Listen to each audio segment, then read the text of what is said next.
အားလုံးပဲမင်္ဂလာပါဒီနေ့မှာတော့ဒီချက်က grade 12 biology chapter 2 molecular biology ရဲ့ DNA replication အပိုင်းလေးကိုချင်းပြပေးမှာဖြစ်ပါတယ်အဲ့တော့ဒီ DNA replication အပိုင်းကိုပေါ့နော်ဘုံနေတဲ့စာရီရဲ့အကြောင်းကိုမချင်းခင်ဒီချက်ကနေပြီးတော့ပို့ပြီးတော့ပေါ့နော်စာချင်းတဲ့အခါမှာအထောက်အကူဖြစ်စေဖို့ animation video လေးနဲ့ပေါ့နော်အရင်ဆုံးရှင်းပြချင်ပါတယ်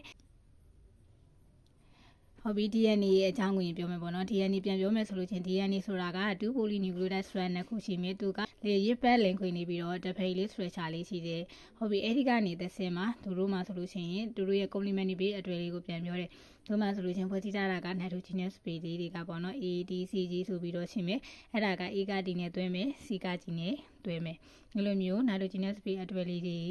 ဖွဲ့စည်းရင်းနဲ့ပေါ့နော်ဒီ DNA strand လေးလို့ခေါ်တယ်။ဟုတ်ပြီသူတို့ရဲ့ direction ကကြတော့ 5 line ကနေစရင်တစ်ခုကကြ3 line မှာဆုံးတယ်။ဟုတ်ပြီနောက် strand တစ်ခုကကြတော့3 line နဲ့ဆုံးတာနေသူက5 line နဲ့ပြန်စပြီးတော့3 line နဲ့ပဲပြန်ပြီးတော့ဆုံးမယ်။ဟုတ်ပြီဒီ doubleလေး structure strand တစ်ခုကို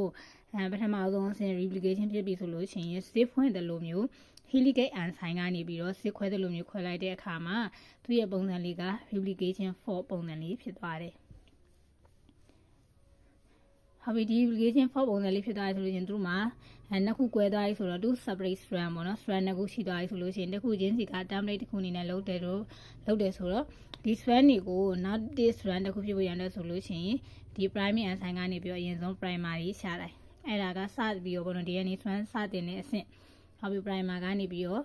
နောက်ထပ်ပေါ့နော် polymerase DNA polymerase ကနေပြီးတော့မှ DNA base အတွဲလေးကိုလာပြီးတော့လာဖြည့်မယ်ပေါ့နော် complementary လာတစ်ခုနဲ့တစ်ခု strand တစ်ခုနဲ့တစ်ခုဖြည့်တဲ့အခါမှာသူ့မှာ strand တစ်ခုအနေနဲ့အသစ်ဖြစ်သွားမယ်ဒီ strand ကကြတော့သူကလည်း 5 line နဲ့3 line direction ကိုပဲ replication force ကိုဦးတည်ပြီးတော့ continuous တက်ဆက်တဲ့တွားတာမလို့ leading strand လို့ခေါ်တယ်ဟုတ်ပြီနောက်ဆုံးကသူ separate strand ကနေပြီးတော့အခုဆိုလို့ရှင်နောက်ထပ် template တစ်စုံနဲ့ရသွားပြီသူ strand အသစ်တစ်ခုလေးဖြစ်သွားပြီသူကိုကြတော့ slide တွားမလို့ leading strand တခြားနောက်တစ်ခုကိုကြတော့ lagging strand လို့ခေါ်တယ်ဟုတ်ပြီ lagging strand လို့ဘာလို့ခေါ်ရလဲဆိုရင်သူကကြတော့ DNA strand အသစ်ဖွဲ့စည်းတဲ့အခါမှာအစိပ်အပိုင်းလေးတွေကိုပဲ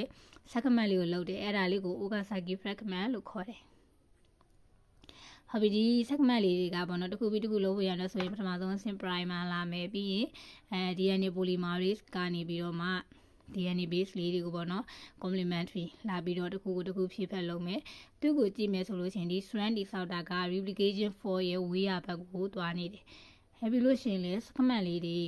တစ်ခုပြီးတစ်ခုပေါ့နော် strand ပြီးအောင်လို့primase ကနေ primer လေး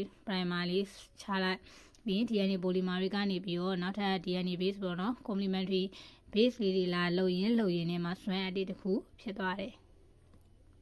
နောက်ထပ်တူမလို့ခြင်းတဲ့အပိုင်းကြီးရှိမယ်ဆိုလို့ရှိရင်လည်းဖြတ်ထုတ်ပြီးတော့နောက်ထပ်အသစ်ပြန်ပြီးတော့ primer ကနေသက်စင်ပေါ့နော်စတင်ပြီးတော့ polymerase ကနေပြီးတော့ DNA base အတွဲလေးထပ်ပြီးတော့အသစ်လာခေါ်တယ်အဲ့ဒီနောက်မှာဆိုလို့ရှိရင် strand အသစ်လေးရသွားမယ်အဲ့တော့2 sample strand တစ်ခုကနေပြီးတော့နောက်ထပ် template တစ်စုံရသွားမယ်ပေါ့နော်တစ်စုံစီ strand နှစ်ခုရသွားဆိုရင်ဆွမ်းနာဆက်ထားတာကပေါ်ကနေပြီးတော့ ligase ပေါ့နော်ကောလိုမျိုးကတ်တဲ့ဟာလေး enzyme လေးကနေပြီးတော့လာပေးလိုက်တဲ့ခါမှာစုံနဲ့ DNA strand နှစ်ခုရသွားမယ်တစ်ခုကကြတော့ old strand တစ်ခုက new strand ဒါကြောင့်မလို့သူကို conservative method နဲ့လုပ်ထားတယ်လို့ခေါ်တယ်